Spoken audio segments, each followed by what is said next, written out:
I'm ready. Mr. Allen, is Alan coming? No, this is it.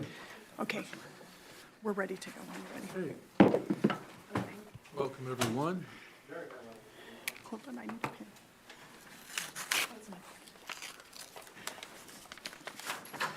Shall I call roll? Commissioner Atwater, Present. Commissioner Barquette, Yes. Commissioner Duffy, Present. Commissioner Sawyer is absent, Commissioner Stevens, Present. Vice Chairman Griffin is also excused, Chairman Trezza. Here, You do have 5 commissioners present. It does constitute a quorum. thank you. You're welcome. Okay, consent, are there any items on the consent calendar that need to be considered separately? Yes, 3. Yeah, let me see, I had one as well. I wanted to pull C, D, and F, C, D, and F? Anthony? or some staff reporting. C, D, C, D, and F. okay, good. You good with those? I wanted to pull C and D, yeah. Anyone else want to pull anything different? Okay, Rhonda? Do we, we can Oh. do these, the ones that are still on consent, and then consider those Oh, afterwards. okay, Yes. sorry. So, but we do have public comments on those, some of those items, so I'll just read them now to start with. You mean on the remaining items? No on the, Well, on one that's remaining, so I'm just gonna read them all as one, because they're all on the same letter, so. Restore the Delta would like to comment on the port agenda items C, D, and G, the port's RPS procurement targets for compliance periods 4, 5, and 6 and subsequent years. Proposes a scale up in RPS eligible resource procurement from 44% in 2024 to 60% in 2030. We have the following questions.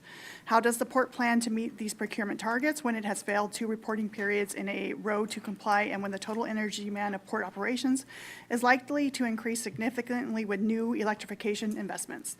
The Port recently received $110 million from the EPA Clean Ports Grant Program to facilitate acquisition of electric cargo handling equipment, charging infrastructure, solar generation, and a battery energy storage system, and vessel shore power. Does the port's failure to comply with RPS jeopardize these investments? Will the replacement vehicles on the police fleet of EVs, item G, does the port have a plan to reduce reliance on unspecified energy sources which take up more than 60% of the energy mix? Well, will the port be subject to increased fines for failing to meet RPS requirements? Again, the July 2021 settlement agreement with CARB states the port agrees to comply with all regulatory requirements and acknowledges that repeat violations could result in increased penalties in the future. The port should clarify in greater detail the renewable energy accounting changes at the CEC that have caused the port to default on its RPS commitments as referenced in the port's power source disclosure, power content label, and power content label customer letter. Consent item C.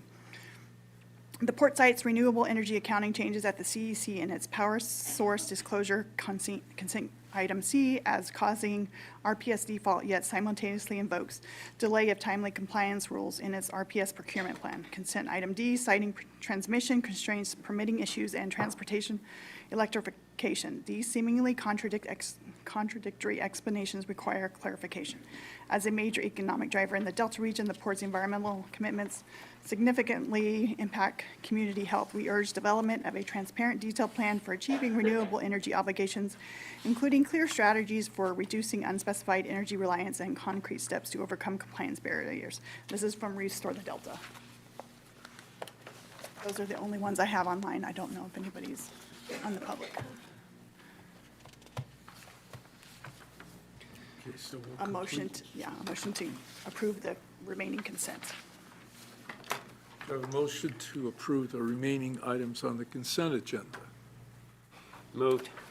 Second, All in favor? aye. Public comment? If not, No.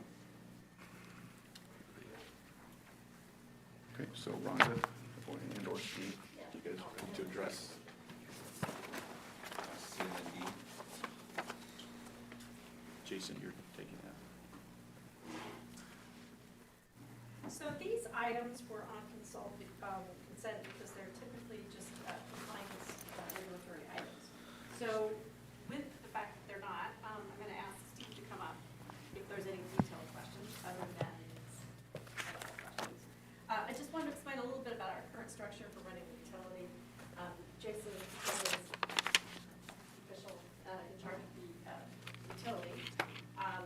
utility comes up through the Department of Real Estate, and Steve Escobar is the retired senior deputy board director. His current function is a part-time permanent employee. We're changing the title from real estate consultant to electric utility advisor. We also work with a group of outside consultants, including Tim Nichols, as well as legal firms specialized in power and other businesses. We meet bi-weekly to discuss port utility issues and planning in conjunction with the facilities and maintenance group who handles electrical infrastructure. So with that said, Steve, come on up and we'll go through any questions you guys might have about item C. Content label? Where are we getting our power? How is it coming? So these items are, this actually is a standard procedural requirement that's based on rules that are, the interpretation of which do not necessarily come out in a timely manner. So the California has just, my understanding is they've just completed the rules and requirements for 2022 and 2023. So they're advising that for 2023, there may need to be some changes. So if any small utility wants to use I'm sorry, I'm mixing these up. Okay. This one is just regarding our use of renewables. These also come from the fact that the port purchases power in the open market, and these are typical spot pricing issues. So the disclosures of the mix of the eligible renewables is not necessarily available at the time of purchase. And this has been a long-running issue with our vendor, Shell, that they're not always able to immediately define the source of the users. But if you look at both of the numbers in terms of the Stockton Port District versus 2023 California power mix, we are compliant with RPS. We are not non-compliant. No, but that, just to follow up on what Commissioner Atwater said, and just maybe for everybody else's education and mine too, is like, how do we, does somebody make the decision? Is it you just buying the power? Do they say, okay, we need a little bit more solar. Let's buy some solar, or let's mix in. How does this happen? And what are the prices for each? Is what are my questions too. Is there do you get one flat price and they meet the standard, or do we have any control over picking and choosing? Depends on the pricing that we want to pay. Typically, we're an at-market purchaser, so that's why we can't define at the moment the amount of the renewables that go into that. So for the further detail, this is where Steve's going to come up and talk, but we'll both answer these questions. Well, and my concern is this CO2 emissions, Stockton Port District CO2 emissions versus the California utility average. Okay, for instance, I'm involved in a facility where in 2006, we went to 90% solar power, and we dropped our relative comparison emissions to the state below the state's numbers, not, a third above the state's numbers. So, it just, yeah, not only, it's really important for future optics. This says 2023 here, current content label for 23. Was it based on 22, I imagine? It's based on 23. We are, the trick to remember, though, is we are compliant. And we're always going to be compliant with the California requirements. So, and those, as they raise over time, are going to ultimately meet most of the renewable goals. But if we wanted to go to a model where we 100% guaranteed that we had like the highest or 100%, no, breaking out 100% compliance or 100% renewables, we would then have to specify and identify what we were purchasing. We wouldn't be able to do it necessarily on the Purchasing or spot market. generating internally. Or generating internally, and we are going to start looking at those options. Which is the goal now that we have some funds to do that, correct? I'm thinking. The funds What's the are, basis of the California utility average? Is it other ports? Or is it? It's, General. yeah, I it's a don't know. small That's what I'm utility. saying. I think it's general. It's And gonna I be. think that's based on A fair comparison? on Not nuclear necessarily. and nuclear and hydro. I think it's based on all that kind of, nuclear, hydro, and wind, and solar. Yeah, we're not a traditional user for the area, correct? So we'd have a higher industrial use versus typical ones, but So there's always going to be an optic issue in my mind, right? But, I don't understand any of those thresholds. That's why I was just Yeah. wanted a little bit more information. so the thing to remember, though, is ultimately over the long term, as the renewable requirements of the state get to be 100%, any power that we purchase is going to be compliant with that. So the trick is how to meet the shortfalls that we may be experiencing as our lumpy load growth comes into place, making sure that we can, A, meet that, and B, meet that with the appropriate, likely renewable, likely local sources. Well, Okay, with that- that's if we purchase 100% from outside. Then we just go along with our purchasers' mix. Right? So we're just saying, here you go, we're just passing it through, and this is, you're required to produce this report, so we're gonna take yours and put our label on it and pass it on. Right, and it's very likely that it's significantly more compliant, it's just they weren't able to price that. It'd be like going to the market, buying a stock and wanting to know that it had never been held by, non-compliant uses. But I mean, say to your point earlier, say we were we're not compliant, but we were a little bit off and we needed a little bit more power late in the year, we could call and say, give me 100% renewal. We'd probably pay more for it, obviously. But is that how it works? I mean, just logistically, maybe you give us an overview on how this Yeah, works. it's, so what we do right now, and again, we go through Shell. I think the board's pretty familiar with that, the number of times we've talked about it.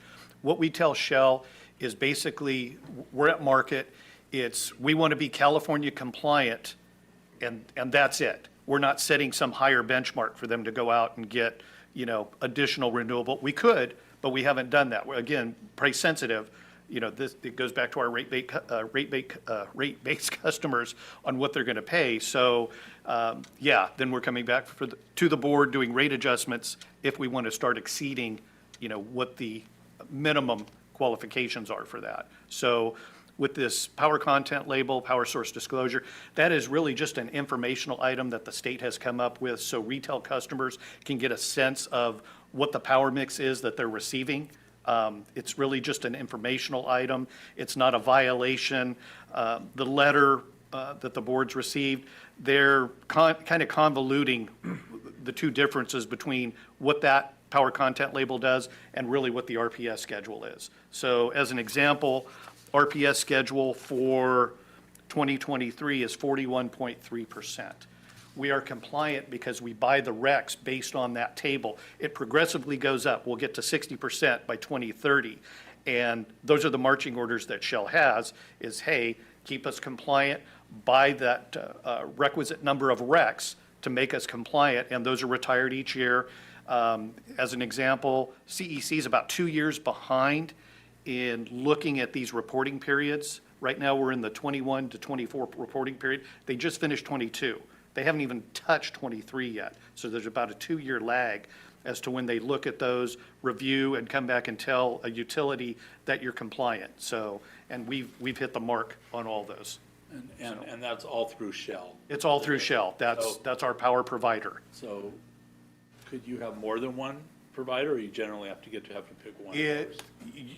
You could. It becomes a challenge because you can only have what's called one scheduling coordinator. It's termed SC. So that would typically be Shell. If you had another entity out there supplying power, it has to run through Shell because it has to be accommodated by that scheduling coordinator and how it gets fed through back to CAISO on the load. So we could have another schedule. You could. Again, it makes it a little bit more challenging, but it's not, the answer is yes, you could have more than one supplier. But if we generate more internal power, does that have to still go through our scheduling coordinator? No, because we'd keep it internal. So it only goes through the scheduling coordinator if it's out on the grid. That becomes a Okay, CAISO, yeah. it's Okay, strictly a just management, load management type thing. And the other aspect, if we did self-generation, solar to whatever degree, We also don't have to go through, we've talked about it before, the RA, the resource adequacy. We don't have to buy that. We don't have to buy the RPS. It's all internal. So there's some savings there. But it's also expensive to do solar. It's not efficient. It works, but you're only going to get 15-20% efficiency when you start doing solar. So, but again, if we did, as an example, something out on Roberts, had the line come over, feed ours, keep it internal to the Ports West Complex utility, yeah, that is not a bad thing. And when we buy it, some is stored here, right? It's not all real time. We have a substation here that stores some. No, we don't have any storage. So this, yeah. That'd be part of it. That's the other challenging aspect of solar. It's only when the sun's shining that you're producing and, No, but I mean, the power just comes through and goes directly to the Yes. customers. There's no. yeah. And then whatever is not used is sold back into the market, which we're currently doing on some of our base load.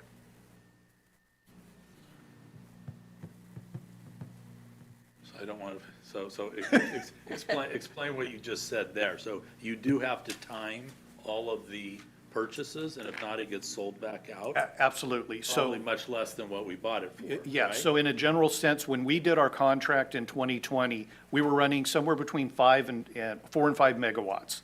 We've had some customers leave that had a portion of that load. We probably run closer to about 3 megawatts now. So we have some excess that if we're not using that full 4 to 5, we sell that back into the market. And we're actually selling it as a profit because of where we bought it at versus where the price point is now. Yeah. It's base load. It's base load. Okay, so when you say buy it, it's for the whole year. It's for, It's not. yeah, you buy it, it's yours. I mean, but again, the energy component is liquid. It's like the stock market. You can trade that. It's active, it has value. We are. Mine at a certain rate, when we sell it back, that rate could be higher, and we're making. And that's higher, exactly could what's be going lower. on right now. It can also be negative during Yeah, 12 to I would think it more Yeah, often than not. and it then would be. Nautilus is separate because they're a large load user. They're not part of the base load. We do separate contracts. That's where we get into the prepay and the deposit that we've talked about before in order to protect the port. Yeah, there's some exposure there because of the large financial obligation on the contracts. I just want the port to aim high with their energy as far as, greenhouse gas emissions, reduction in impact,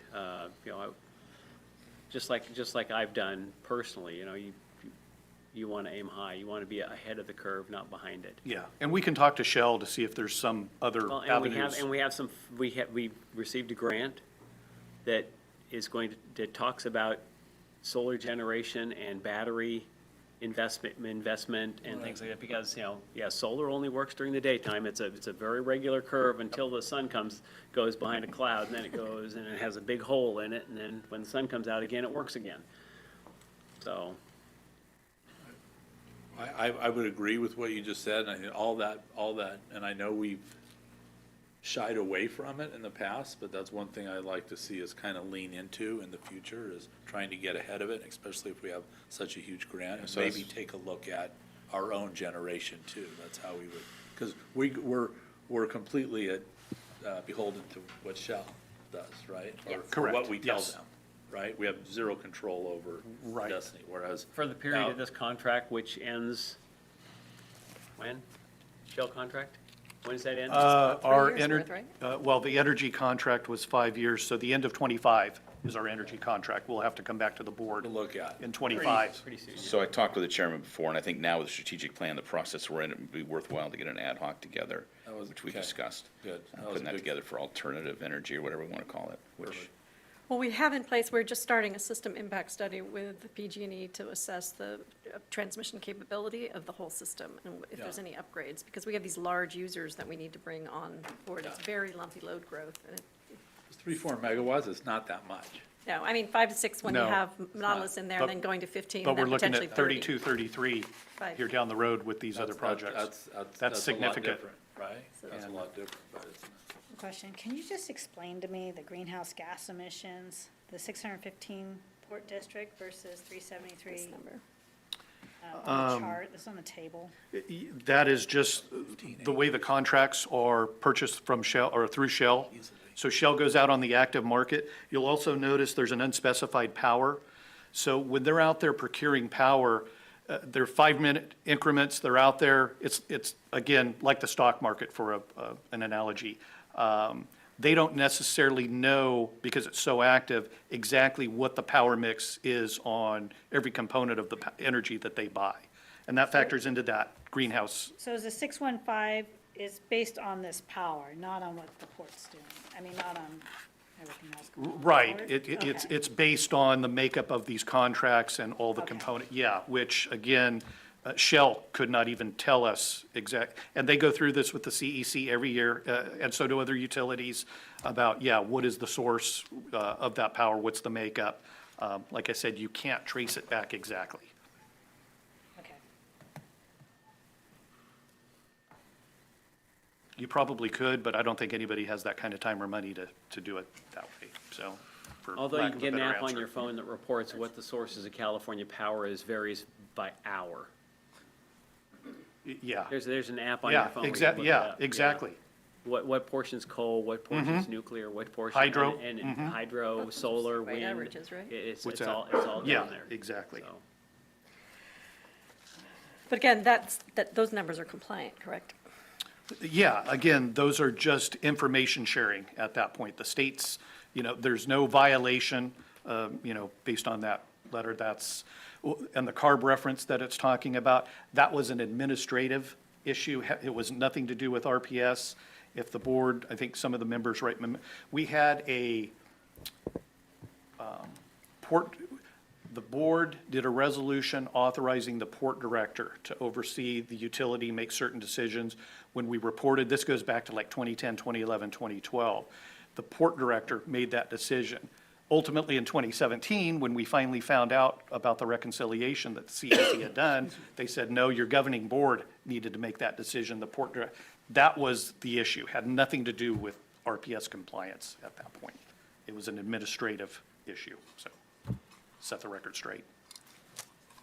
Is it fair to say that if they're comparing us to other California utilities, we'll never be as efficient, or whatever the word is, compliant? Because we're smaller, yeah, it Not just, a there's no utility. economy of scale there yet. I think that has a lot to do with it. And we don't have hydro. We have a little bit. We do have a small portion of our energy, we have a WAPA contract. So it's about 7% of our power makeup, so, and that is hydro.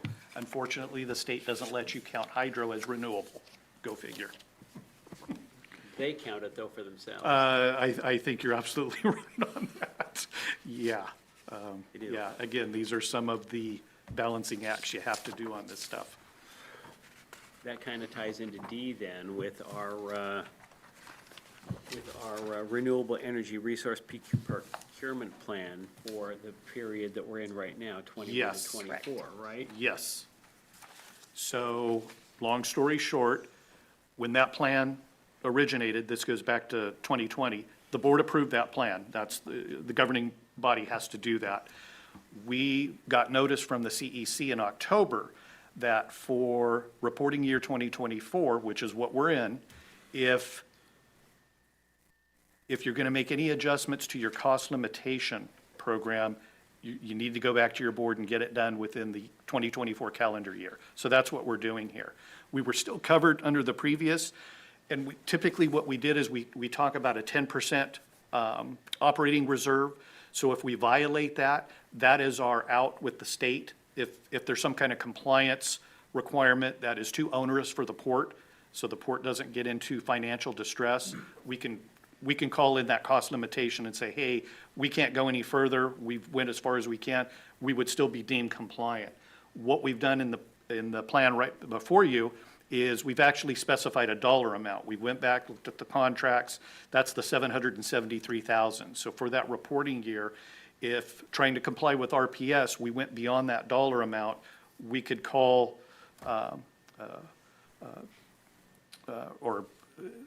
call for a stoppage that, this is where it ends for the port, even though there might be some additional RPS requirements out there.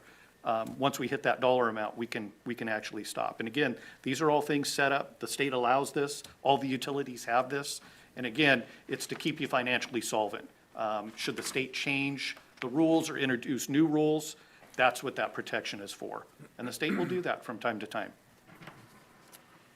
In our procurement targets, really, they start changing with the next period, right? They change every year, so it's I understand progressive. they're increasing every year, Absolutely, and that goes along with our SC, right? Our, absolutely correct.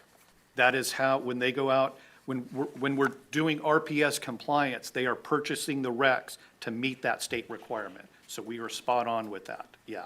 Again, there's a little bit, between that power content label, there's some accounting discrepancies that factor into that. There's some lag on reporting because you can't take credit for something you haven't purchased yet. There's some other factors in there. That's why the percentages don't match up identical.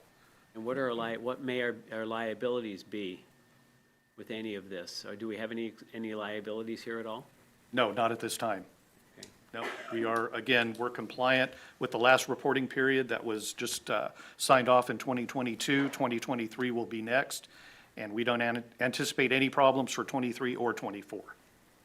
So 25 through 27, that's a different ballgame. We'll have to see how things play out and what requirements the state imposes at that point. And how our load grows, that's the other, yeah. So we'll need to come back next year for the 2025 plan, 2025. The 7 2025 through 2027 plan, will bring that back in the 25 calendar year for the board to take action, absolutely. And that's part of our strategic plan?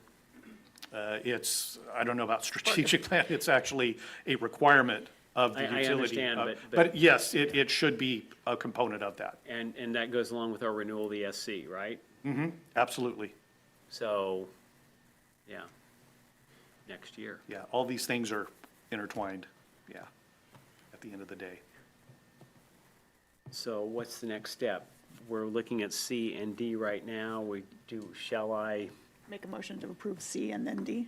I'm just doing those two separate items. okay, I make a motion to approve with reasonable information we've gathered here. I make a motion to approve C as a, Second? I second. Is it C or C and D? C. C, just one. C first have to be separate. Second. All in favor? Aye. Aye. Motion passed. Any public comment? No, no new ones. Okay. Okay, now I make a motion to approve D. Please.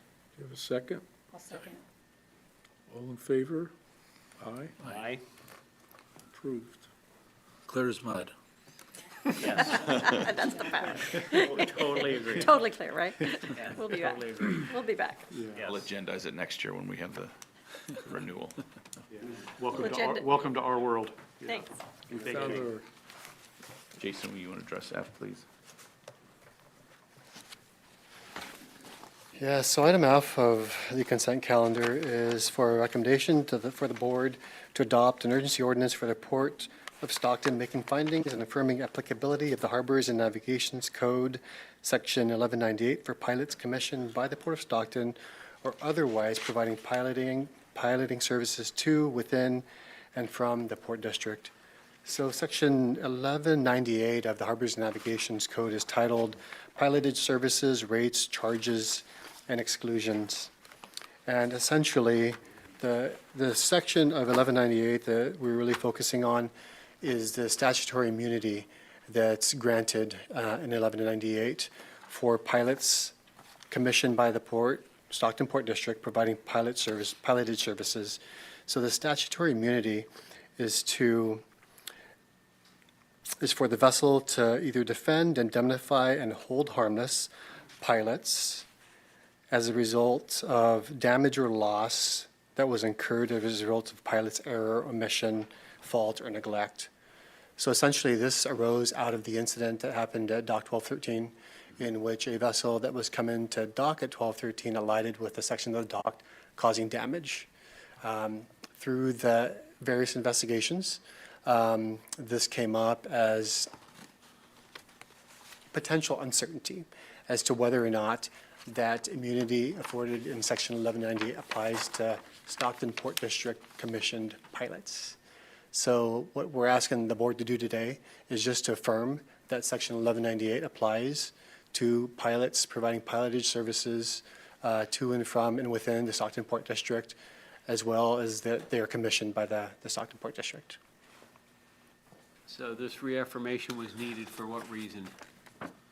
If it's already exists in the code, The vessel's attorney contacted the Pilots Association and raised a theory to suggest that the immunity shedded once the pilot left San Francisco Bay, which we believe is incorrect because the definition of San Francisco Bay in 1108, I believe it is, includes the Port of Stockton. And this is simply clarifying that, in fact, the immunity is not shed when it leaves the bay because the pilot never leaves the bay. And the immunity is good at the Port of Stockton to give some comfort to the Pilots Association. And it's probably a wise thing to do. And we have authority to do that? Yes, you do. Okay. Yes, you do. So that's kind of a okay, self-granted authority, right? I mean, The it's, government. yeah, I mean, yeah. And since we rarely see urgency ordinances here, I would just remind you that an urgency ordinance has to be adopted by a supermajority, which in this case is 5 commissioners. And it's treated differently. It goes into effect immediately, whereas your other ordinances are only good for, yeah, we have 5. Yes, we have 5 here today, yes. And that it goes into effect immediately. It does not have a 30-day wait period as your other ordinances do, and that's a difference. So we'll need a 5 affirmative votes for this ordinance to be enacted today because it's an urgency. just So- out of curiosity, go ahead. Well, I was just, I mean, so what is your recommendation? So I recommend that you approve it. I think it gives some greater certainty that in fact the immunity applies all the way to the port. It extends it, and that it's probably the right thing to do. It also gives greater comfort to those pilots that are piloting ships here, that they know their immunity is good all the way to the Port of Stockton. So Which is standard operating procedure, Yeah, which is. industry-wide. Yes, which is current law, but it Yes. just affirms it and gives greater comfort to the pilots and the Pilots Association. Okay. Obviously, ports don't do too well if they have ships. that- Now, did you draft this, or, okay, okay, okay. I move to approve measure, section F under the calendar here for the urgency ordinance number 263. For the second? All in favor? Aye. Aye. 5. Passed.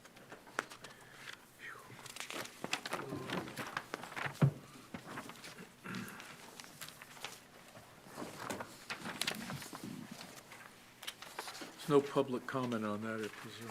No, there was none.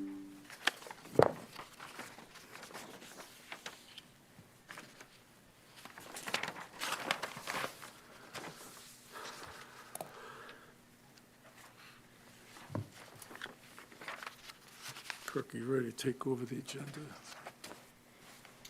If you'd like me to. Yeah.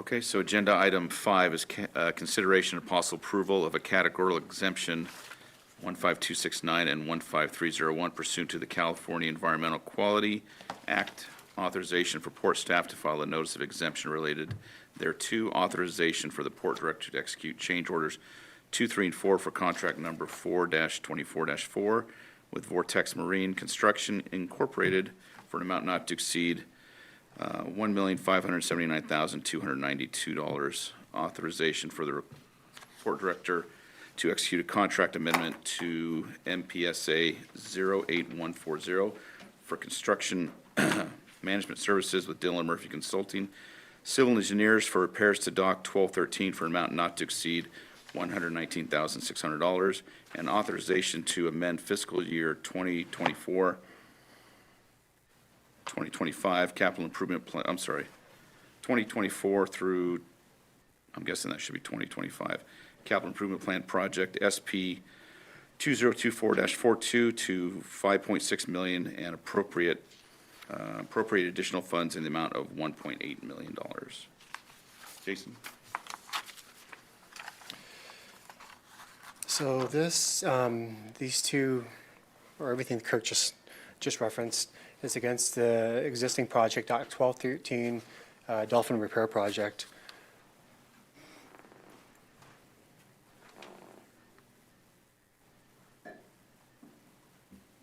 So previous board actions, in July 15, 2024, the Port Board approved two contracts, one with Vortex Marine in the amount of $3.2 million, and another to Dun & Murphy in the amount of $410 for both construction and construction management services to improvements to Dock 1213.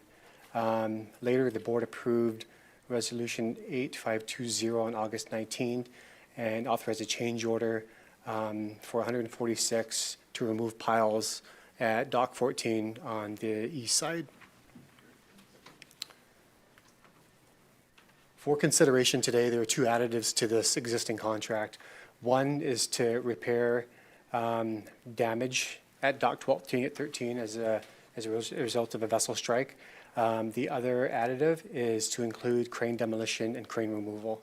So on the Dock 1213 damage repair, there is a change order proposal for construction of damage repair in the amount of $956,792 for Vortex Marine, and then an MPSA for construction management services with Dun & Murphy for $119,600.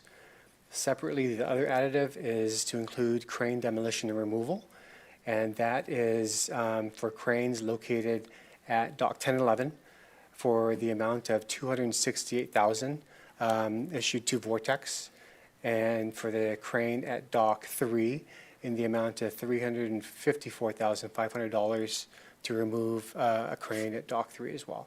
So we'll get into the specifics of these two additives. So Dock 1213 damage occurred on September 25, 2024, when a vessel approaching Dock 1213 to berth alighted with a section of the dock, as you see here. More detail area of the area that was struck in between Dolphins 4 and 5. And then photos of the structure below deck. Essentially what you're looking at are 3 H piles on the right-hand side. They all should be linear and associated cross members that have been damaged. And essentially, this is a cut view of preliminary engineering. What you see on your left is a section of the deck that needs to be removed and replaced. And what you see on the right is a cut section of the H piles that are driven into the riverbed. The H pile that you see on the left-hand side there needs to be replaced. The one in the middle also needs to be replaced. And then structurally, the one on the inshore side is still sound. So essentially, this is a little over $1 million is what we're looking at on change orders for the repair of this damage, as well as including construction management services for Dun & Murphy. Immediately after this incident took place, the port put the vessel on notice for damages that we'll be holding them responsible for. We did a damage assessment, implemented operational restrictions at the dock. Currently, we are at the inspection engineering and trying to move to this construction phase of getting the damage repaired. Related to insurance, where we're at now is we are working with them to review all of our cost estimates for damage repair. Ultimately, it's our expectation that this is a reimbursed expense through our insurance company. Is that our insurance or their insurance? Our insurance. But didn't they cause the damage? They did. So the port's interest right now is to execute repairs to the facility as soon as possible. So we are moving to do that. And then we'll be taking care of the reimbursement portion through our insurance company post-repair. Our insurance company will be subrogating, correct? Our anticipation is they will subrogate and go after the vessel. Yes. Yes, to be determined. And our insurance company has agreed to our amounts? Correct. So sent their inspectors to come out. They have coordinated and done their own investigation on estimated cost of repair. As part of the process, we are submitting all of our cost proposals to the insurance company for their approval. Wait, so can I clarify? The insurance companies have approved the costs for the changes that you are giving to us today? Correct. They've already said, we're fine with those costs. For the repairs. That's correct. Just the repair Yes, portion? just the repair portion, repair and construction management associated with repair. Okay, so that will not come out of in any way out of our money? They'll pay it direct, or we No, pay it and we we get will- reimbursed? We will pay and be reimbursed. Reimbursed if they get it back. The insurance company gets it back. Regardless, So regardless. we'll be reimbursed by our insurance company, then they'll go By the after. insurance company, Yes. the insurance company will go after it, okay. Does that affect our insurance rates? Generally, the number of claims, Katie, you want to chime in? It can. Say yes. Yeah, it probably will. They won't say that. I mean, that's one of the unfortunate parts with the situation is, we need to repair it right away. So we have to do it. To go through insurance? Yep.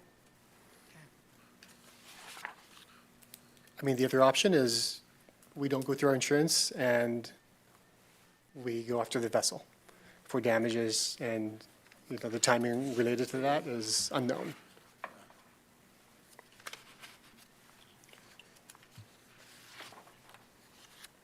The second additive, completely unrelated to the damage repair, this is purely opportunistic, is the demolition of 2 cranes.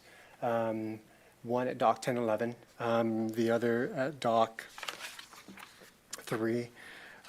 Cranes have a long history of being at the port, range from 35, 40 years. They have both been out of service, one for over 20 years and the other crane over 7 years. Last year, the port undertook an exercise of just trying to dispose of surplus and old equipment, and this was part of that project, but we didn't get any interest in it. We are at a place now where existing contractor who's on site has the equipment to dismantle and dispose of these cranes, and we'd like to move forward with it.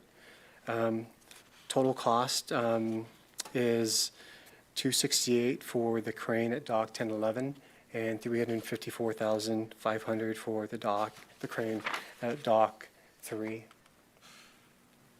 you don't bid that out? We are not, if we take this path. Just because they're already here working? That's, yes, the benefit of them being here, having the equipment in place to execute demolition and disposal. You have an estimate of savings of mobilization there? About $50,000. And then, of course, they're going to dispose of them, and so they'll recycle what they can recycle through metal reclaiming and things like that, and dispose of whatever else. Most of it's metal, so it'll all go to junkyard and get handled. That's correct. They're in charge of freighting all the material out too. They're going to barge it out or truck it out, or? They'll truck it out. They'll dismantle, cut into And on smaller truck. pieces on barges, and then load the truck and truck out. And the other option is just to leave it there, right? Correct. Other option is just to leave it there, and yes.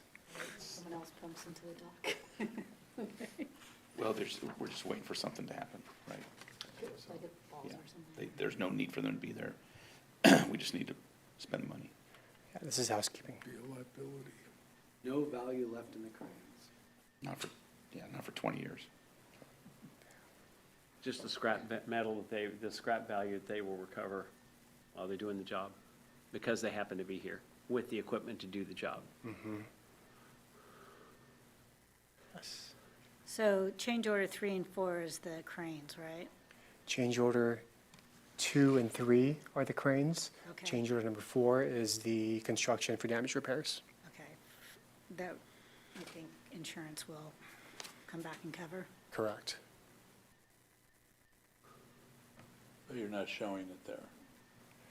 Not the insurance component of it, not the reimbursement. Just what our upfront expenditure is going to be to execute repairs, and then we'll handle the reimbursement via insurance post repair. So really, it's like 3.6 to 4.5, right? Once insurance covers it?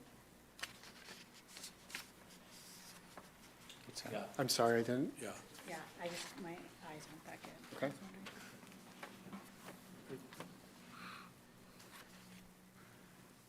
Any other questions from the commission?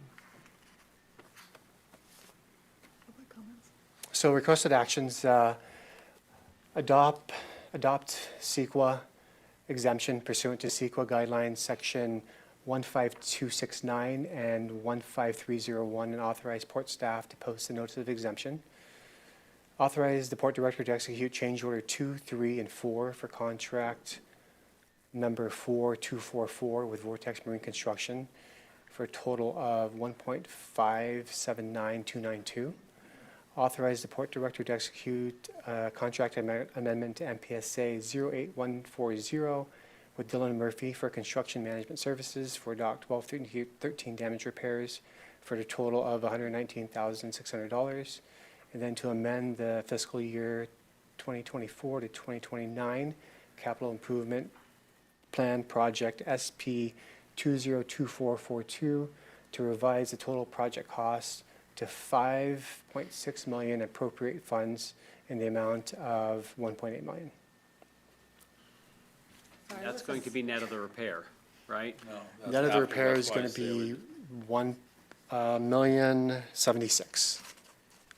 I think we should say something about that. There's an expectation level to get that money back and put it back Yes. to reduce it. I don't want it to like disappear somewhere else and, you know? So that would, so the capital project cost would be that net of the reimbursement, the net project cost. The capital project cost is what it is because we have to pay that out. Yes. But we expect the $956,000 reimbursement. Yes. A total of $1,076,392 is expected to be reimbursed by our insurance coverage. Yeah.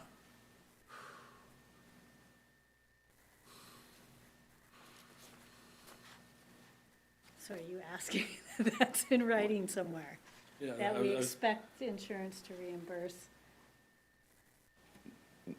We do, but what we're asking for is the expenditure of capital, regardless of whether we're reimbursed or not. We need to fix this, so. Regardless of what happens with the After the claim, fact, regardless yes. of what happens, it needs to be spent. Yeah, And so I that's what think we're asking All we're for. saying is, how do we ensure that Yeah. when the reimbursement We're doing this, and we're gonna comes- fight to get our money back through our insurance company or whatever path we take, but I think it's the insurance company. So for this, I understand what you're saying, but we're asking for the authorization to spend the money. Right, I understand that. Yeah. I just want something in there that says that there is an expectation level, that we're going to pursue that. I mean, it sounds like we don't know, it sounds like it's approved. They are approving the cost proposals to repair. Our expectation is that we have not received any indication from our insurance company, and we are not concerned at this point that it's a claim that they're not going to pay What's our deductible? $100,000. Okay, so it'd be minus 100. Yeah.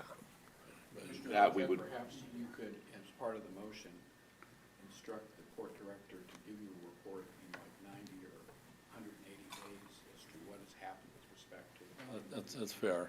Just to report back on when we get confirmation that, because it sounds like it was approved, right? By the insurance company, yeah, and we'll add that in the minutes as We well. don't, I care less about the subrogation as much, if our insurance pays it, they're gonna cut us the check, Yep. right? We put it back in wherever we're taking that money from. Yes. Yes. Do we need a motion to amend it? No, I think the minutes will express that the port director is to report back, and I think that should be sufficient under those circumstances. Yes. You should ask for public comment before you accept the Yeah. motion. That was next. I didn't know we were done yet. Any public comment on agenda number 5? not, take a motion. Second, I'll all second. in favor? Aye. Aye. Okay. Number 6, Kurt. Okay, agenda item number 6, consideration and possible authorization for the port director to accept the federal contract for solicitation CSO HAB 2024-0010 for the harmful algal bloom project for an amount not to exceed $2,694,200, and authorization for the port director to amend the fiscal year 2024-25 budget and appropriate funds for the harmful algal bloom project. Oh, good afternoon, everyone. Sorry if I'm a little nervous. My name is Daniel Roscoe. I'm the Grants Management Specialist, speaking on behalf of Jeff Wingfield. He's out on travel. I should have Paul Bedore from RBI here to help with some of the technical questions. But the presentation today is for the harmful algal bloom federal contract that we been offered.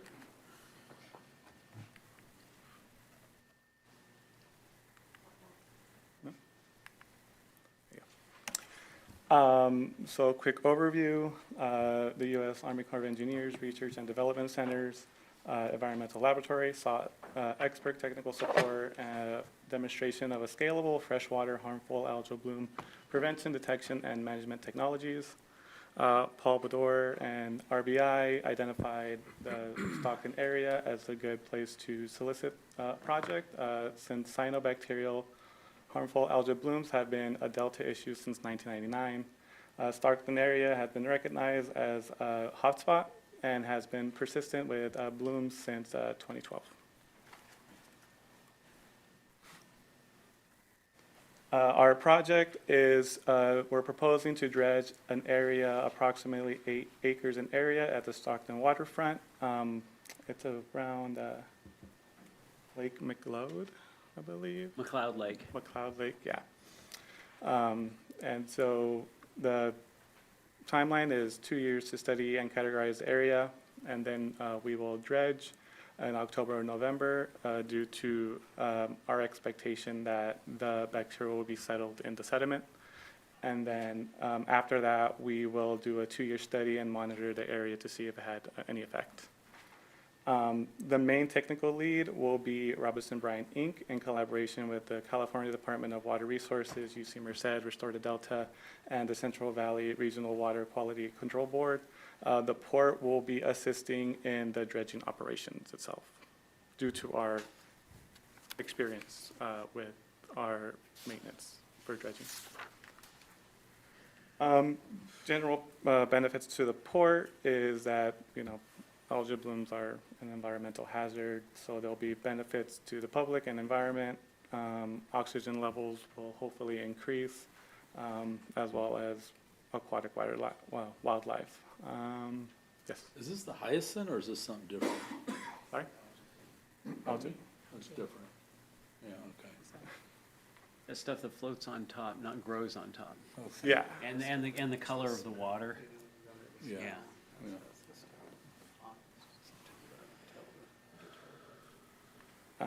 The fiscal impact, the contract is for $2,694,200.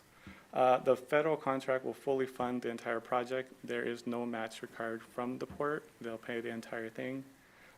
This was not included in the fiscal year 2024-2025 budget and will require an approval to amend the budget and appropriate the funds. So we recommend that the board grants authorization to the board director to help to execute the federal contract agreement and to amend the budget for appropriation of funds. So, sorry, I have a question. Why would we amend the budget if the federal government's fully funding it We still have to, so we have to fund the project still. and they'll pay you back? Is this a reimbursement or is this a Yeah, so it most likely will be reimbursement. There are other accounting mechanisms, but we can just assume so reimbursement. for now. when we get grant funding even, we're paying that and we're getting reimbursed on that?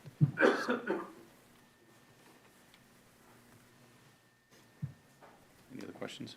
So moved. Second. All in favor? Wait, You ask for public comments? Are there any public comments? None online either. Thank you. If there were, they'd probably be in favor. Yes, Who was the second? I don't, David? thank you. we presented this to the POC meetings, and they've been very All in favorable. favor? Aye. Aye.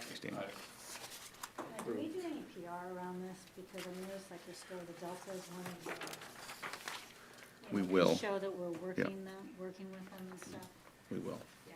This could have some value, especially if it turns out as expected.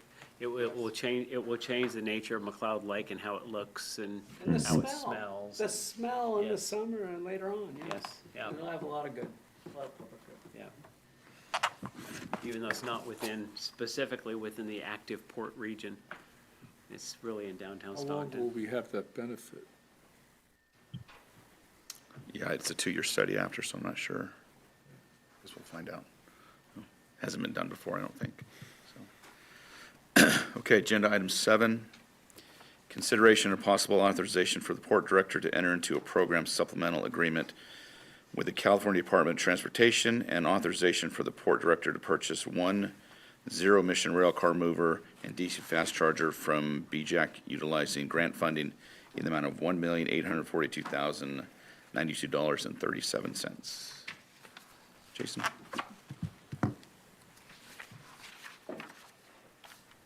So a little background. In July of 2023, the port was awarded a PFRIP grant in the amount of $45,907,000.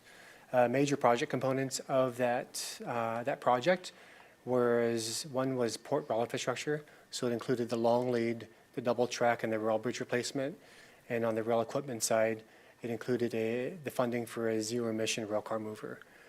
So what we're requesting today is executing approval to purchase the rail car mover. 2 bids were received for the rail car mover. One was from BJAC Shuttle Wagon, and the other from Pape, with the manufacturer being Zephyr. As part of the ZANZEF grant award, I believe in 2019, the port procured a near zero emission rail car mover from Zephyr, and that is in operation today. We have had some issues with Zephyr, so it's Italian made.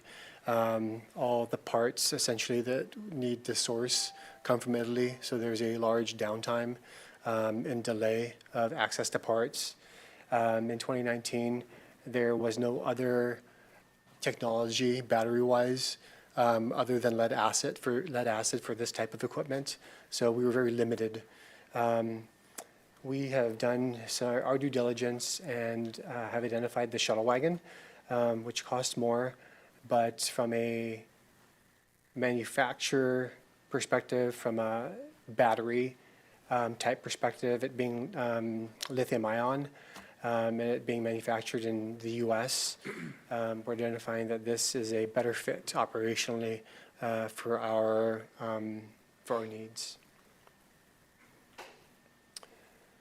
Benefit to the port, implementation of this equipment is projected to reduce the port's diesel use by over 1,800 gallons per year, reduce GHG emissions by 20.2 metric tons per year, NOx emissions by 0.039 metric tons per year, and particulate matter by 0.0008 tons per year. A photo of the shuttle wagon rail car mover. Fiscal impact. Project number SP 2020-02 in the amount of $62 million was included in the fiscal year 24-29 capital improvement plan. Staff proposes the port pay for this project with the funds as follows. So it would be 1.6 funded by the grant at 90 or just over 91%, and the port match being 154,000. As referenced previously, this will be all initially paid for by the port with grants to reimburse the port the $1.6 million. Requested actions: authorize the port director to enter into a program supplemental agreement with the California Department of Transportation. Authorize the port director to purchase one zero-emission rail car mover and one DC fast charger from BJAC utilizing the following funding sources for a total of 1.842092.37. The Port and Freight Infrastructure Program grant's going to fund 91.6 at $1,687,000, $356.61, and the port match is 8.4% at $154,735.76. Again, Port will be expending these funds, and the grant will be reimbursing. Sorry, so I have a question. The 5-year capital improvement plan, like what year was this part, what of those 5 years was this part of? Was it like, do you break it down by year? We do.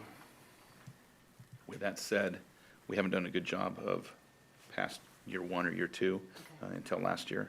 So we started to look at that a little, not look a little deeper, but we started to look at it. So this was planned in this fiscal year though, correct? Yes, because We're not modifying the budget to So this was in the account for this. budget, that was. Yeah. This was in the budget, yes, Question was yeah. a little more Yeah. specific. So when we started doing the kind of the asset, the look at all the assets we have, that changed the way we looked at our capital improvement plan for years, 3, 4, and 5. So I would say years 1 and 2 are generally speaking, other than we've seen today, generally speaking, pretty on, but 3, 4, and 5 are not yet. So hopefully we'll improve that as the budget season, or as time goes on. Especially given the grant, the recent grant, large grant we've given for things like this. Right, that was gonna be my other question. We already have this other grant, but, and I'm gonna This is get a to that. different grant. I know I'm gonna get to that in the comments, but would that be something that we could have used for, this other grant for? The Something like EPA? this? Yeah, If we included it in there. okay. Yeah, which we did include Loki, or do we include? So was that, We have think mainly we have- forklifts and cranes. okay. I'll get to that later, but all that money is spoken for, or is there, Yeah, when you do the application, you have to put out whatever exactly what you're dollars, gonna yes. use it Yeah. for? Okay. Okay, my other question is, I noticed that, and I'm 100% okay with it. I say that ahead of time. But I noticed that we did not pick the highest, we did not pick the lowest bidder. And so many of the other contracting proceeds, contracts that came up, a lot of times they'd be very close, and I'd always ask, well, why do we have any flexibility in that? And I was always given the answer back that we didn't, which I challenged that, but The difference here is you have two completely different types of machines, and you receive testimony from your staff that the low bidder is using a machine that has proven to be unsuccessful working here.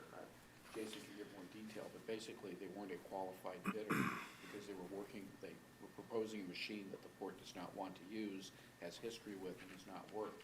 So they went with the bidder that was using the type of equipment that they think will be suitable for the port's needs. So did they have to make a finding of that it wasn't a qualified bidder, or do we just have the flexibility?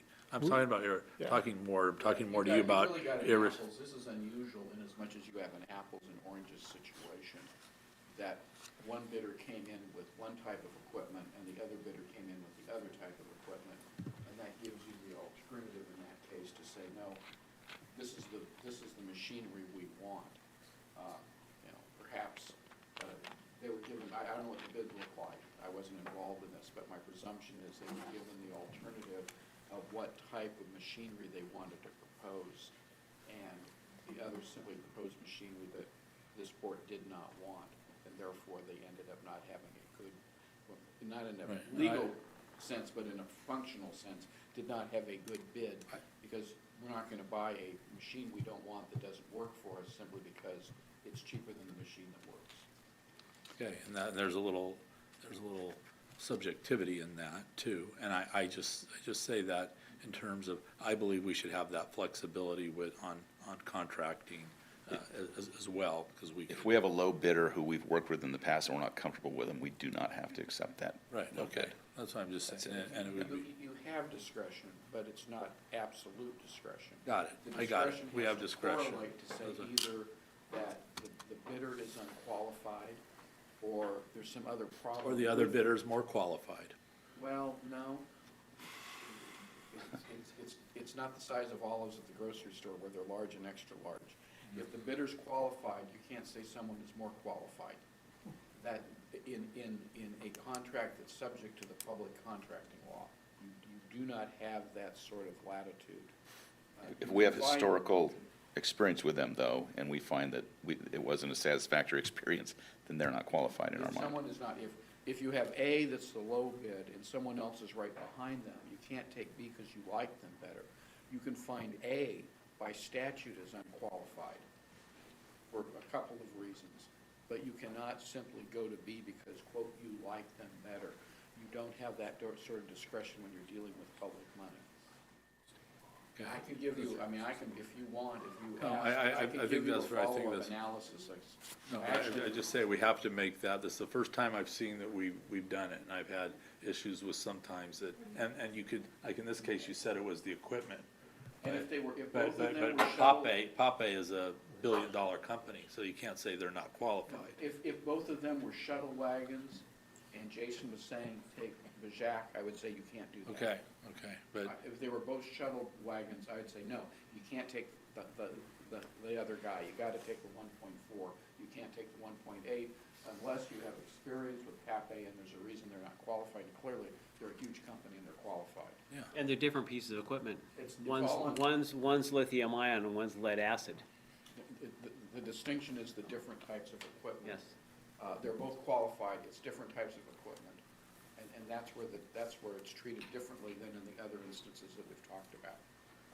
And our experience with that other type of equipment. I mean, that's the Yeah, deciding yeah. factor. Yeah. Uptime, maintenance, parts, all of that. I get what you're saying.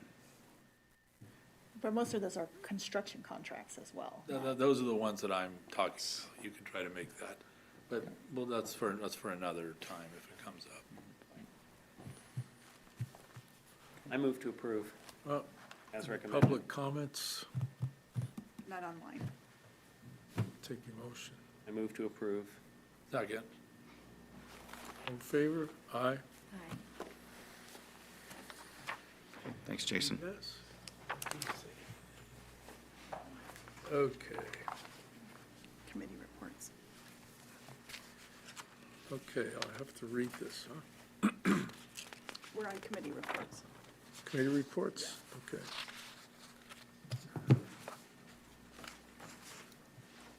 You want to give our committee report? I'm not chair. I didn't know we had a chair. You can do it, I'm good. We need a volunteer. So we have an ad hoc committee that is working to put together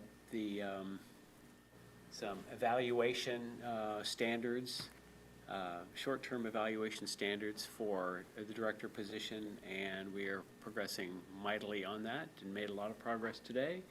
And we'll be moving ahead and interacting with the port director here over the next 30 to 60 days, and we're waiting for some material from staff, some information from staff to finalize those recommendations, to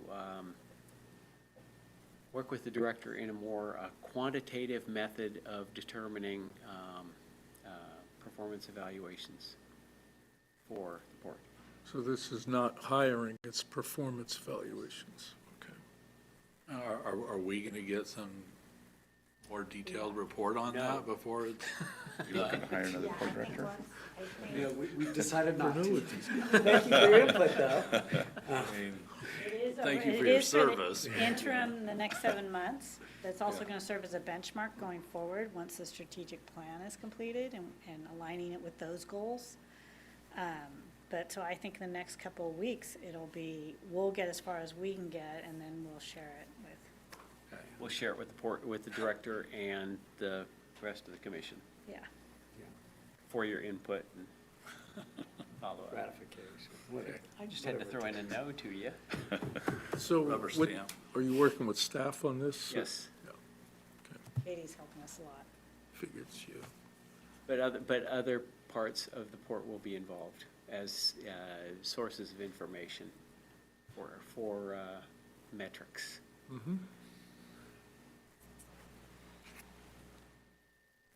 Any other committees? no. The strategic planning committee is, how did we leave that? Are we meeting in the ad hoc committee?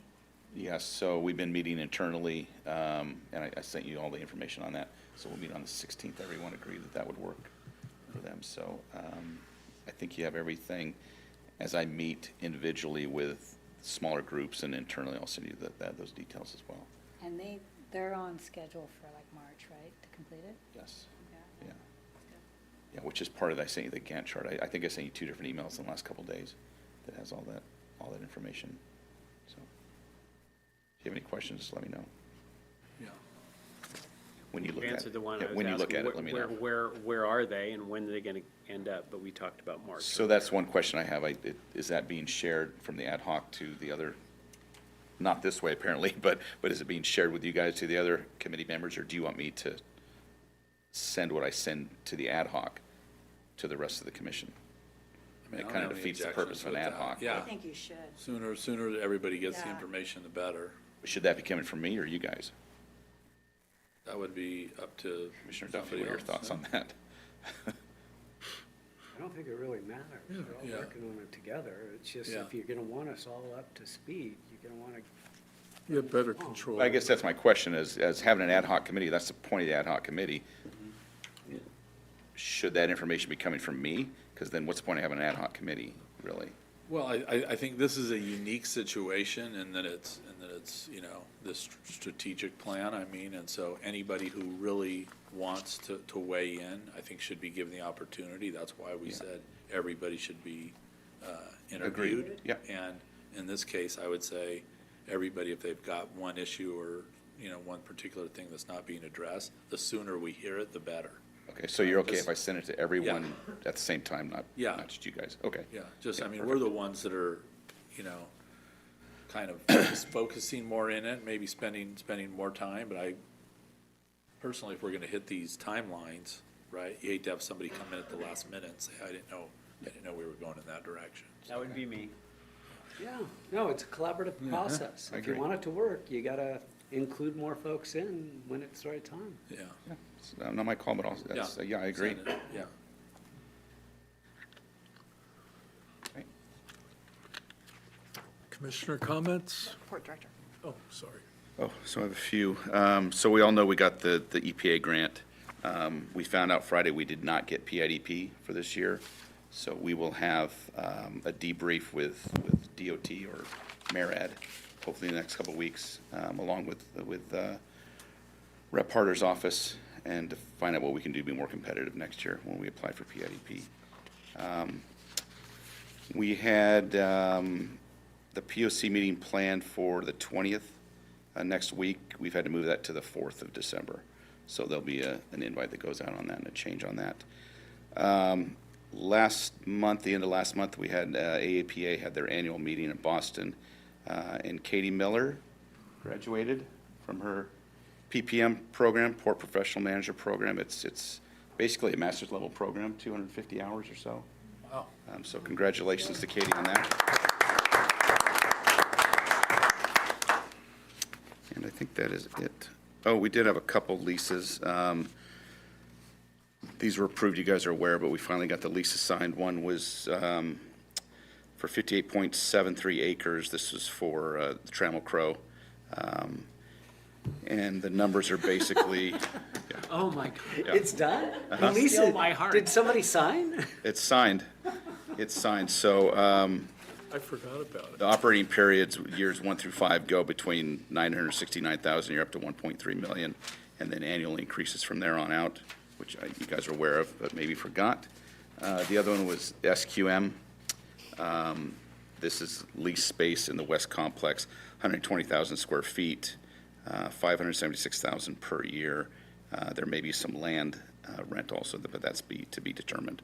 So that was signed just before the Trammell Crow. So that is all.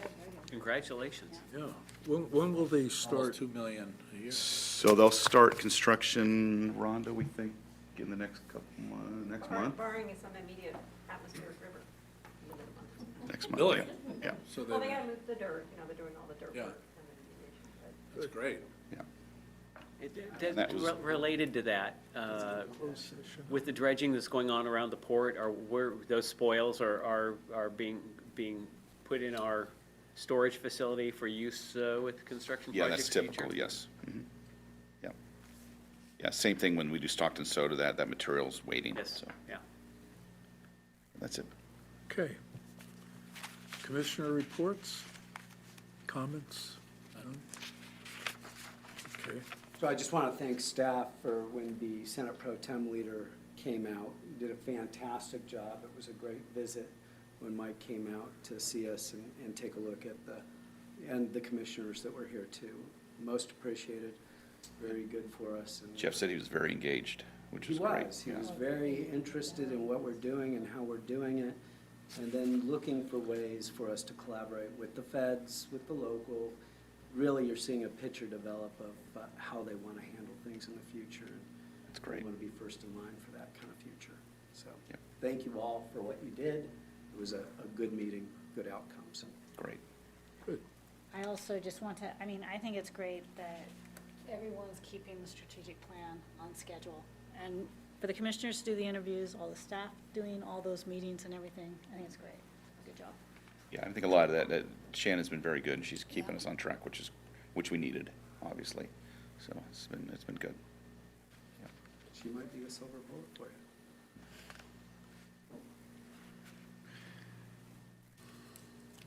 Okay.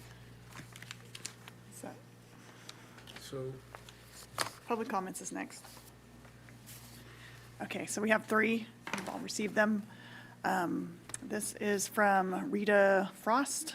10/22/24 Golden State Natural Resources, GSNR, released their draft environmental impact report, DEIR, with a 60-day comment period over 1,300 pages long with 38 appendices. This document was presented to Stockton with a public hearing scheduled 8 days later, 10/30/24. The appendices were not uploaded to CEQA.net until 10/24. The Spanish and Tagalog translations did not appear until 11/4 after GSNR's meeting in Stockton. Upon receiving letters from Coalition Humboldt supervisors and dozens of comments, GSNR extended the comment period to 1/20/25. However, GSNR has not scheduled public meetings that allow for reasonable review. GSNR must engage in a good faith effort for public participation. This is especially true in light of review occurring amidst the election and several holidays. I ask the Board of Commissioners to support environmental justice goals for proper notice, consultation, and feedback by requesting the lead agency grant additional public meetings. Please write to GSNR and the lead agency, Golden State Finance Authority, asking for your community to receive another public meeting at a time closer to the end of the public review period. Secondly, there are concerns based on the wood pellet biomass industry's history, including violations, fugitive wood dust pollution, and fires and explosions at storage and export terminals. We ask the Port of Stockton to agendize the GSNR project so scientists may brief the commissioners in advance of finalizing comments as a responsible agency. The next is from Sierra Club, Delta Sierra Group. The Delta Sierra Group has been providing regular updates regarding the Golden State Natural Resources, GSNR, wood export proposed project that is being considered by the Golden State Finance Authority, GSFA, lead CEQA agency. Both GSNR and GSFA are projects of the Rural Counties Representatives of California, RCRC, a 40-county advisory governing body which includes 4 other projects. The RCRC publishes annual position papers, one of which involves the opposition to the use of Cal Enviro Screen as the basis for any regulatory, permitting, or land use decisions or studies. Recognizing complex health effects related to pollution exposures requires long-term public health studies that rarely occur. However, trends become observable when viewing data types from various governmental vetted sources, and these Cal Enviro Screen data are critical for uplifting the concerns of community living with high pollutant burdens, as many Stockton residents experience. On 10/22/24, GSNR released their draft environmental impact report with a 60-day comment period. Upon receiving letters and testimony requesting an extended comment period and more public meetings from our coalition, including local, national, international organizations and individuals, along with a letter from the Humboldt Board of Supervisors, the GSFA extended the comment period to 90 days so DEIR comments are now due 1/20/25. The DEIR is very long, over 1,300 pages with 38 appendices and includes an impact disclosure for 3 communities, Bieber and Lassen County, Jamestown and Tuolumne County, and Stockton and San Joaquin County. Shortly after the release of the DEIR, within 2 weeks, public comment meetings were scheduled. These early DEIR comment meetings were not inappropriate in accordance with the timing put forth in their communication plan, obtained through California Public Records Acts. When attending an earlier outreach meeting hosted by Reinvent South Stockton Coalition, 7/29/24, requested technical meetings to understand the modeling assumptions and were expecting some technical workshop be scheduled, especially for a DEIR meeting finding of overriding significance, but none have been scheduled. We have been informed that GSNR does not plan on operating the facility and may choose to select Drax, a multinational energy company with a very negative environmental compliance record. What public meetings that were scheduled were meetings with a brief overview of the document and opportunities for the public to provide comments on the DEIR. Comments were accepted in Stockton by video conference or in person on 10/30/24, a mere 8 days after the release. The last announced meeting was held in Jamestown, California on 11/4/24 and did not include a video component that would have allowed those not able to attend the 10/30/24 meeting to make comments. A comment that we consistently make involves the recording of meetings and release to the public with website posting as the Port of Stockton now does, which is good governance. Some improvements have been made regarding GSNR board meetings, which we appreciate, but more is needed. That's 3 minutes. I timed it earlier. The last one is from Margot Prowse, a longtime resident of Stockton. I sit on the AB 617 steering committee, and I live within the AB 617 boundaries and about a mile from the Port of Stockton. Stockton is already facing some of the highest pollution levels in California. Stockton is designated as a disadvantaged community and was promised additional protection under AB 617. Stockton deserves sustainable economic development that will not place a further burden on Stockton's air quality. Development at the Port of Stockton should not conflict with the community emission reduction plans established by the California Air Resources Board. This project will increase truck and rail traffic between the proposed pellet facilities in rural areas and the port, which could exacerbate air pollution, including dangerous diesel particulates, health and safety and noise impacts as trucks pass near or through the residential community close to the port. As you learn more about this project, I urge the commissioners to oppose this particular project in recognition of the harm it represents to our community now and in the future. That's all I have. Okay. We're going to go into closed session in accordance with the Ralph M. Brown Act. An executive session will be conducted pursuant to Government Code Section 549569 and 54957.6.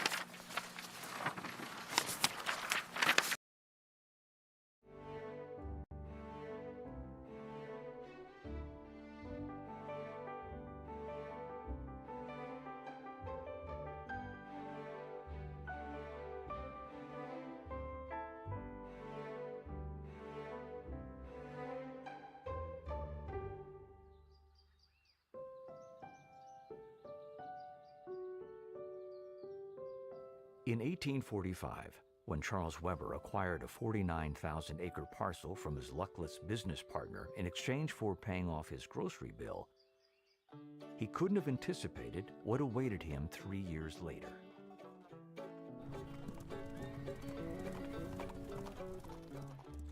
During the gold rush, Argonauts could come to Stockton en route to what were known as the Southern Mines. But the principal artery for transportation and the fastest way to travel was via water. There was no Stockton in those early days. There was Charles Weber's tent town on the San Joaquin River that served as a jumping-off point for the gold fields. He realized that the San Joaquin River was going to be the principal aid in developing his city, and Charles Weber was able to attract enough business people to establish hotels and restaurants and freight companies, and they would cater to the wants and needs of the miners.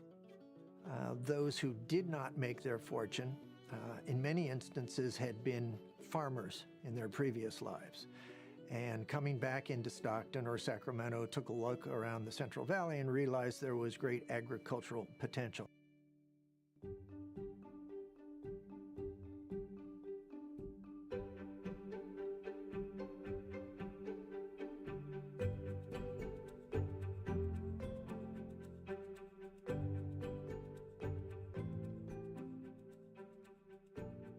We're in San Joaquin County. This is the most productive agricultural area really in the world. You grow corn, wheat, almonds, walnuts, fruit, a whole host of different commodities feeding the world.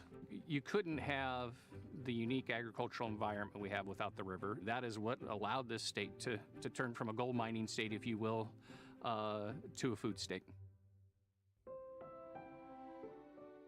California's Central Valley is blessed with the best soil there is. Back then, the problem was less about growing the food than it was getting it to market. Without a statewide railroad system or even decent roads, Stockton was in a strategic position to be a hub, connecting the valley by river to San Francisco.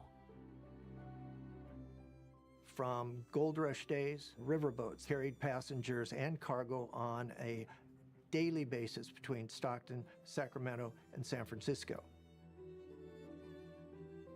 With the Central Pacific Railroad's completion of a branch line in 1869, connecting Stockton with the Transcontinental Railroad, the city's vision as a trade and transportation hub began to materialize, except for one critical issue.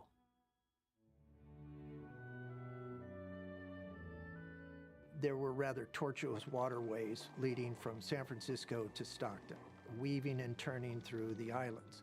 And because of hydraulic mining, there was a lot of sedimentation of these river areas, and so it was becoming rather shallow. In addition, ships were getting larger with deeper drafts, leaving the river's shallow depth a barrier to ocean-going vessels. If the region was going to grow with the times, it had to tame the twisting passage through the delta. Even though no single individual gets credit for proposing a dredged shipping channel, it was Lieutenant Colonel Barton Stone Alexander who drew up the plan in 1870 that showed it was feasible. They kind of choked at the projected $8 million price tag of such a ship canal. And so it continued to be a festering problem for the city of Stockton, being cut off from that ocean-going transportation. Other countries hungered for California products, not just grains, nuts, and cotton, but manufactured goods too. The opportunity for trade was undeniable. When a product moves and how it moves is all dependent on where the destination is. The ship behind me is actually loading rice that's going to Japan. Rice would not be able to get to Japan if it didn't use port facilities, because it doesn't make economic sense to ship the kind of tonnage that one ship can hold in another way, like say maybe in an aircraft. Stockton's residents remained convinced their future lay in a navigable ship channel. So in 1925, they passed a $3 million bond toward its construction. The state and feds later added more funds that finally set the project in motion. Work began in 1930. Dredges began removing millions of cubic yards of river bottom. Clamshell dredges piled the mud and rock to make levees that formed the new channel, opening acres of delta islands for farmland. Despite the Great Depression and Hitler's rise in Germany, in Stockton, church bells rang and automobile horns blared. It was 1933, and more than 1,000 people celebrated the arrival of the Daisy Gray, the first deep draft vessel to arrive at Stockton's new port using the new channel. It was the start of a new era.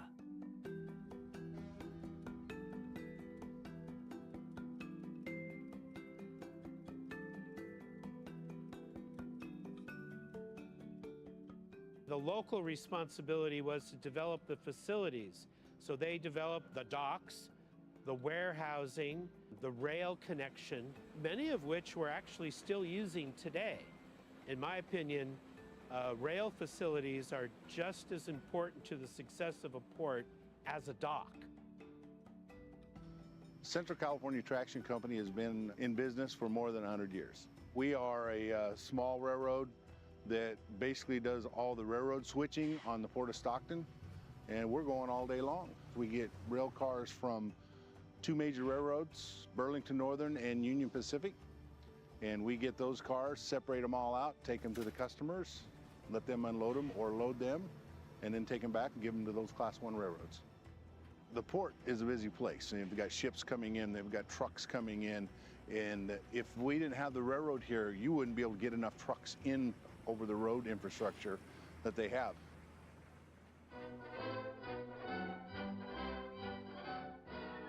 When the United States mobilized to fight in World War II, Stockton's port facility became an integral part of the war effort. The United States Army took over the Port of Stockton, and it became the largest vehicle and parts consignment center in the entire United States. The harbor overflowed with 10,000 workers, loading merchant vessels and assembling as many as 125 ships for the war effort, from tugs to minesweepers. In 1944, the United States Navy took over what was known as Rough and Ready Island and turned it into a naval complex. And the Navy held on to this area up until the year 2000, when Rough and Ready Island and all of its developments were turned over to the Port of Stockton. Rough and Ready Island tripled the size of the port overnight. It added warehousing and open land that the Port of Stockton never had before. The acquisition really helped us to be able to provide additional space for tenants to develop their own projects. Yara North America chose this location for its central location in the valley. We were able to lease a piece of the land here and build this facility and move our operation from another location that was less profitable and less convenient, so to speak.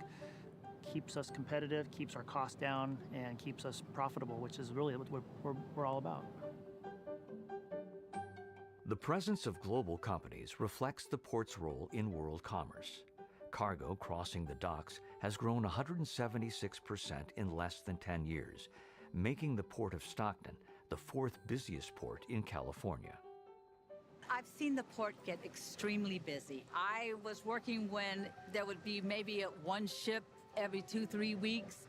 Now we have 2-3 ships every day coming in. It's just booming. While the port is responsive to world markets and international trade trends, it's also tied to the local community with a responsibility to its neighbors.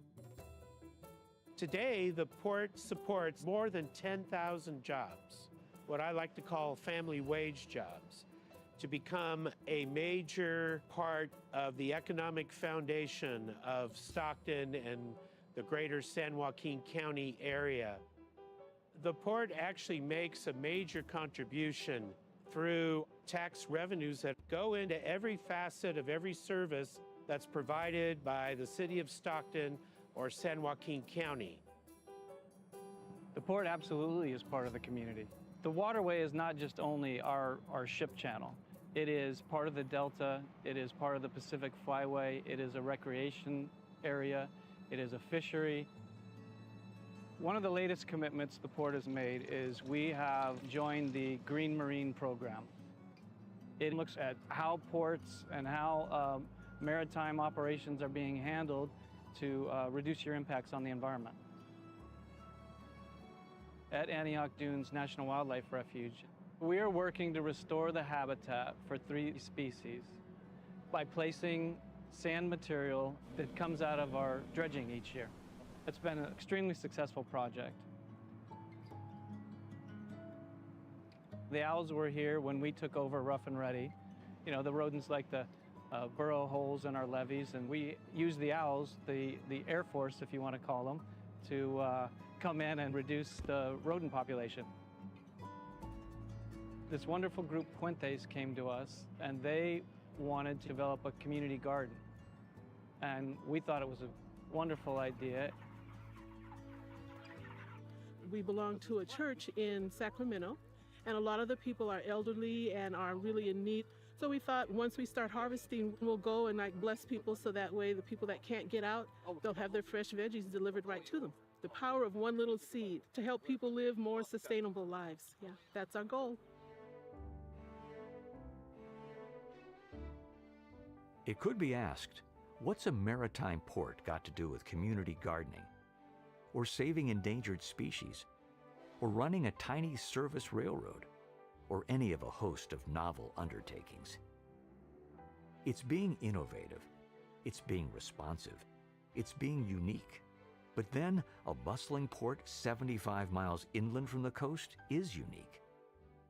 That's the Port of Stockton, cast in a different mold from its start as a gold rush depot upriver, doing what's needed to meet the challenges of its times, the responsibilities as a community leader, and embracing the prospects for a bright future.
Back in 2006, we started building and installing barn owl nest boxes to enhance the barn owl population here at the port.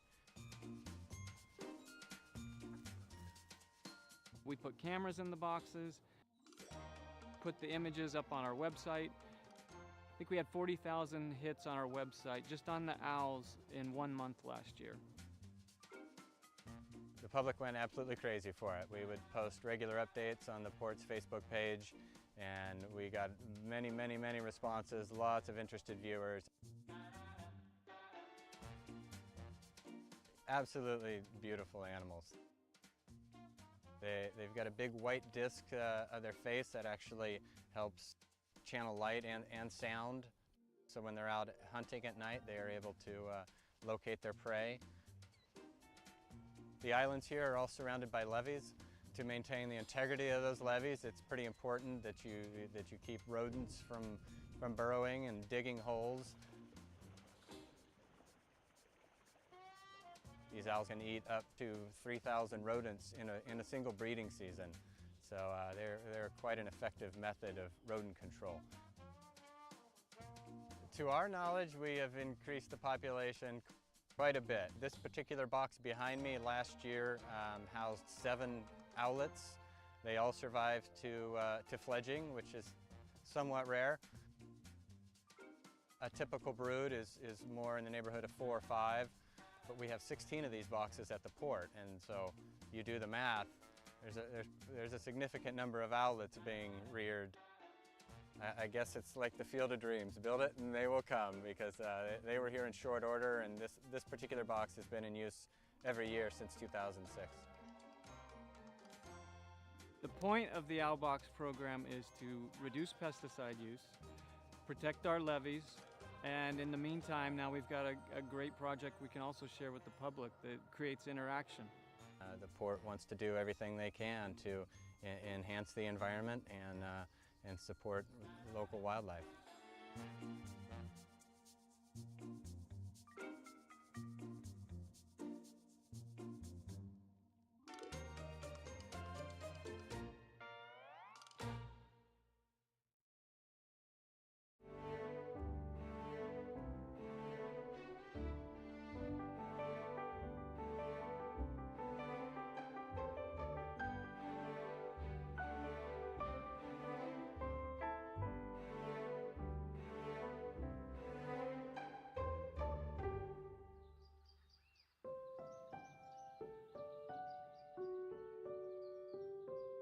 In 1845, when Charles Weber acquired a 49,000-acre parcel from his luckless business partner in exchange for paying off his grocery bill, he couldn't have anticipated what awaited him 3 years later.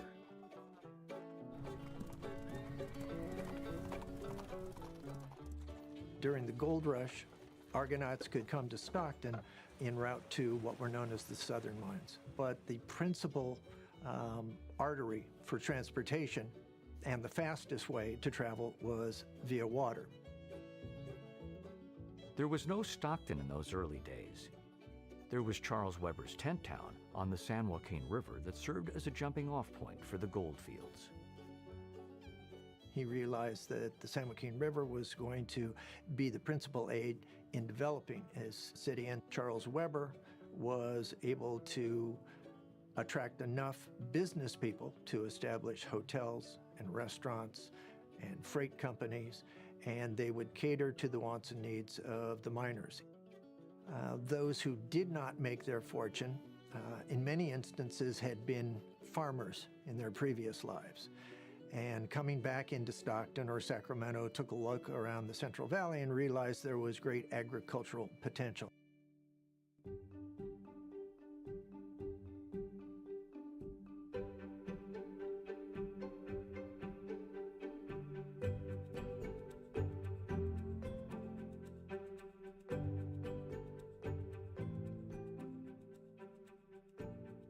We're in San Joaquin County. This is the most productive agricultural area really in the world.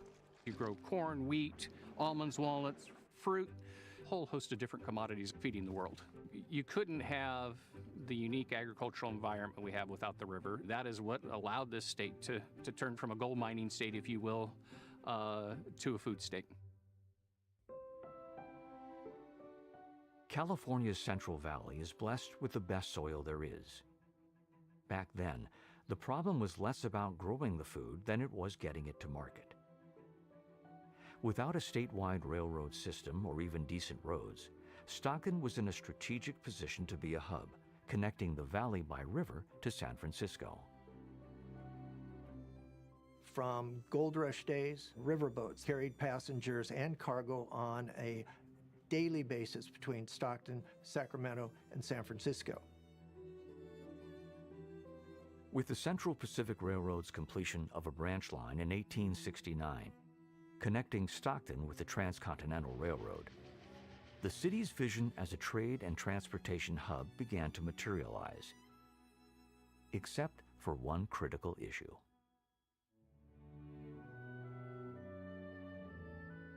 There were rather tortuous waterways leading from San Francisco to Stockton, weaving and turning through the islands.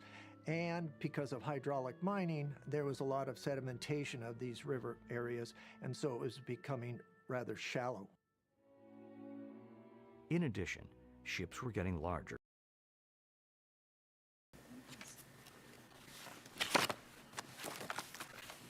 Took no action, right? Yeah, you're saying that, but for the, Let me go into this. yeah.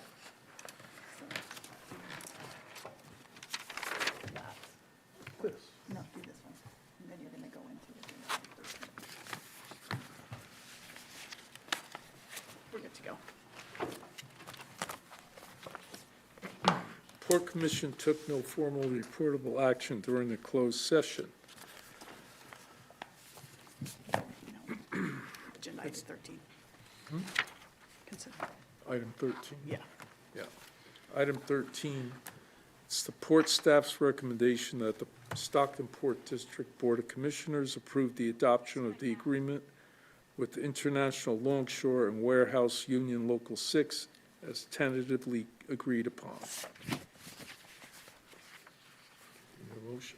Public comments? Oh, anybody here from the public? No public comment, we'll take a motion. So moved. Second. All in favor? Aye. Aye. Aye. Thank you. Meeting adjourned.